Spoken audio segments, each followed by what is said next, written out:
right, welcome back to the Recovery Ranger. I'm Dr. Miles K. Lewis with Justin's Lighthouse. Today we're talking about codependency.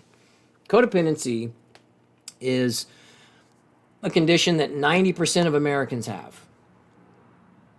Everybody's heard that word, or most people have heard that word. What does it mean? It means that in our codependency, we really don't know who we are.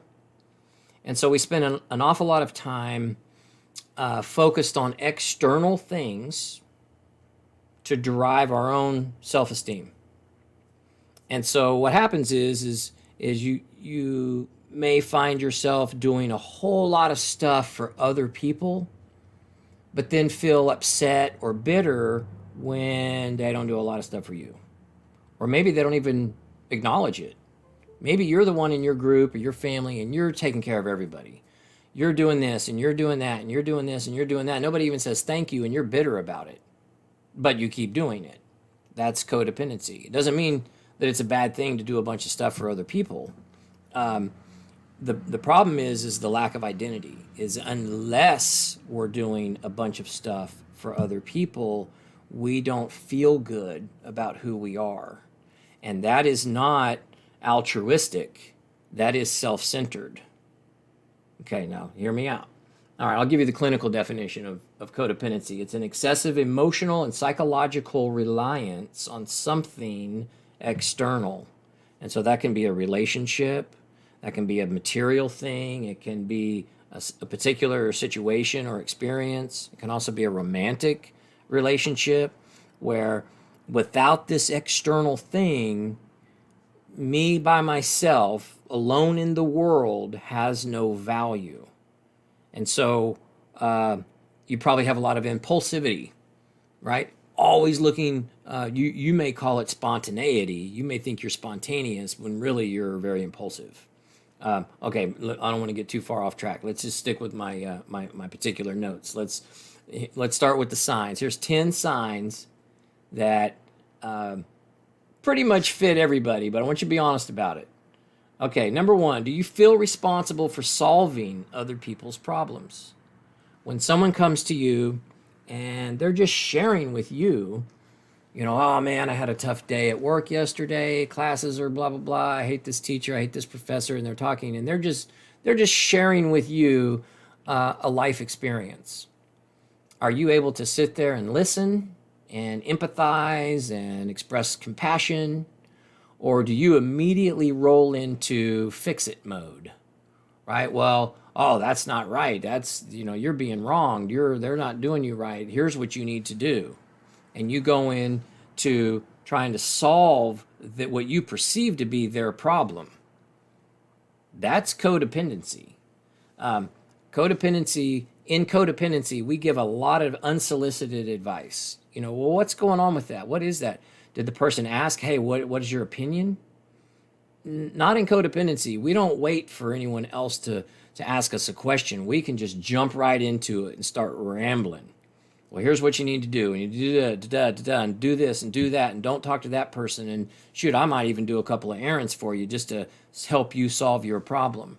Okay, remember, don't confuse altruism, truly giving of yourself to help another, with the self-centeredness of codependency. Remember, it's an esteem issue. We exhibit these behaviors to increase our own esteem.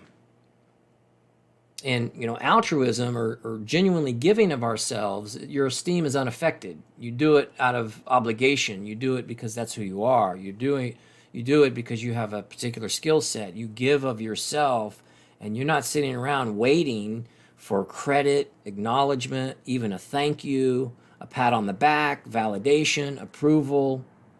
And you know that you're dealing with codependency because when you do things for others and they don't even mention it, and now you're upset, now your feelings are hurt, that's codependency. It seems so normal because we grow up with it. It's rooted in childhood. We talk an awful lot about that in some of our trauma lectures. Check that out. If this is one of my favorite ones. Well, let's talk about people pleasing.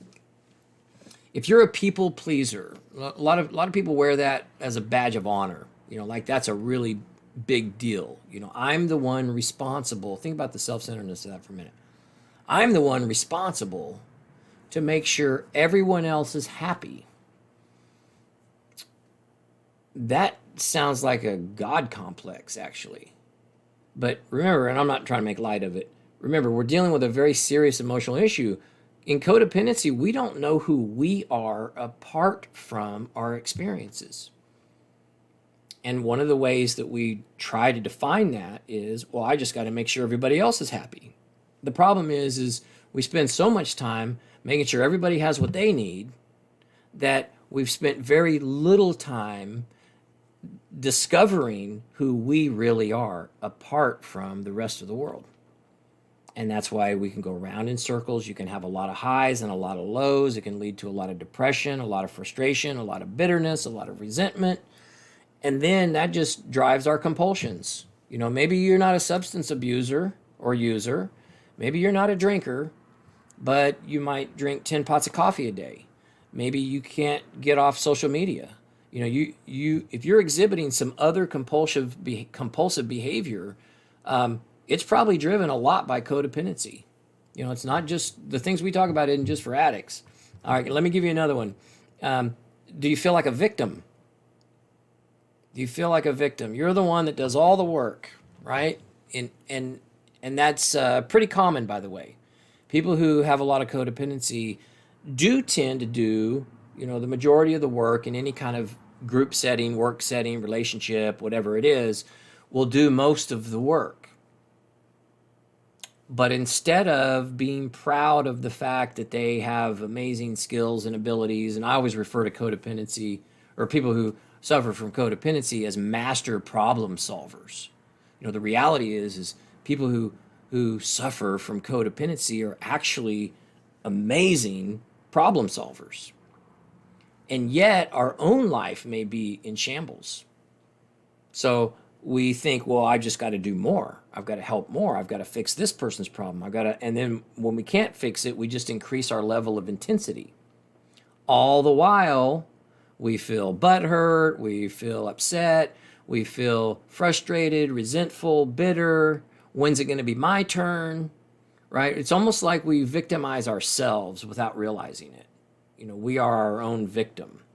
But the perception is that if only the world would recognize me, validate me, appreciate me for the things I do, then I'd feel okay. But just think about that statement for a minute. In this, and you're watching this video because you're obviously taking an interest in making some changes in your life. Think about this perception for a minute. If only the world would recognize me for the things that I do, then I would feel better or okay. Versus, what does the world recognize about who I am?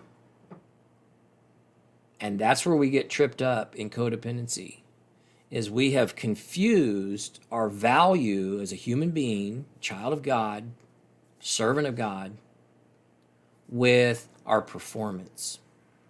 So when you're performing at a high level, meaning you're solving everybody's problems, you're giving everybody's advice, blah, blah, blah, you feel pretty good about it. Problem is you got to keep doing it and keep doing it and keep doing it in order to maintain this high level of, really, it's a false esteem. Healthy people, and I'll be honest with you, I haven't met one yet, but I read a lot about it. Healthy people, the goal we're going to strive for, right? Healthy people are able to give of themselves, but regardless of the outcome, they've done the best they can do. They've worked hard, they've studied, whatever was required for that particular task or project. And when they fall short, because that's common, right? That's realistic. Sometimes we're going to fall short. They're proud of themselves for what they were able to accomplish and make some changes and give it another shot. In codependency, if we fall short just the slightest little bit, everything is lost. And that now we're tying into kind of some perfectionism. And again, That's a whole other topic. I got a lot to talk about on that too. What about fear of being rejected? Now, let me throw this one at you. In codependency, the reason why that's so dangerous is our fear of being rejected by other people is so overwhelming because we associate approval or acceptance with love. So in codependency, we're not actually afraid of being rejected. We're afraid that we might not be lovable. Now you're really getting into some childhood stuff. So what do we do to counter that? What have you learned how to do? Admit some things in your own life. Really explore that. So as you've grown up, teenage years, young adulthood, whatever, maybe you're married and even have children, you've raised your own family, but these things are still pressing. They're there. They don't go away until we heal them. We associate other people's approval of us or acknowledgement of us with love. So when we're getting that, when we feel like we're a part of something, people are liking me, people are praising me, complimenting me, thanking me, we feel loved. But when it's not happening, we don't feel loved.